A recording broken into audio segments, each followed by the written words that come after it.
Saya ulangi lagi. Apa sih jamaah itu? Jamaah itu ialah, simpelnya ini ya, terwujudnya imam dan ru'yah yang diikat dengan baiat. Lah, jadi kenapa sih kita ini harus berjamaah? Itu karena memang perintah Allah. Orang Islam harus jamaah, full stop. Orang Islam kok nggak berjamaah, itu Islamnya tidak sah. La Islama illa bil jamaah. Karena perintah Allah, wa'tasimu bihablillahi jami'an wala tafarraqu. Kamu harus ngerjain Islam dengan cara berjamaah, nggak boleh berpecah belah. Dan jamaah ini sudah dikerjakan sejak Nabi dulu-dulu. Islam tidak akan bisa terwujud dilaksanakan tanpa adanya jamaah, tanpa adanya imam yang dibeat dan ru'yah yang membeat, tidak akan bisa. Syahadat, ya. Syahadat itu syarat mutlak orang jadi Islam, harus membaca syahadat. Cuman nggak sekedar membaca syahadat. Syahadat itu harus diucapkan di depan imam, yang imam itu akan ngurusi kita sampai kita mati atau dia mati, ya toh?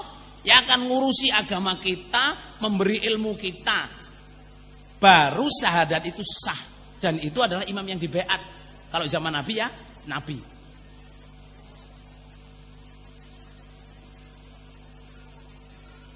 Bisa dipahami nama batin lur?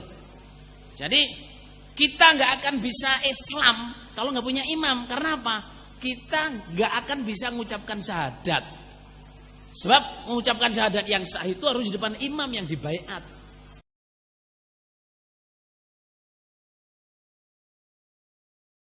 Tapi kalau kita kepada mereka, kita ini masih uzlah.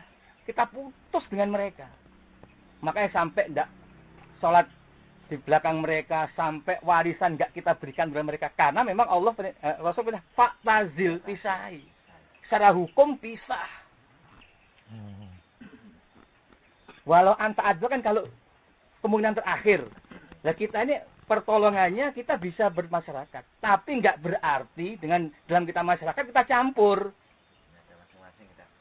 Karena sudah pisah. Loh, kenapa kok pisah? Mereka nggak berjamaah, nggak punya imam. Nah kita berjamaah. Nah itulah beratnya orang tapi jamaah. Ini konsekuensi secara hukum. Nah di tengah-tengah. Nah ini di atau pemahaman ilmu hukum dan ilmu gabung pas banget. Konsekuensi secara hukum sekarang. Kalau kita menyatakan beramir ke amal ini, berarti konsekuensinya yang tidak itu firqah semua, dan itu musuh. Lah musuh ya, sholat tidak kita anggap sah. Warisan tidak kita beri. Lah cara mampu perang ya perangi. Cara mampu perang.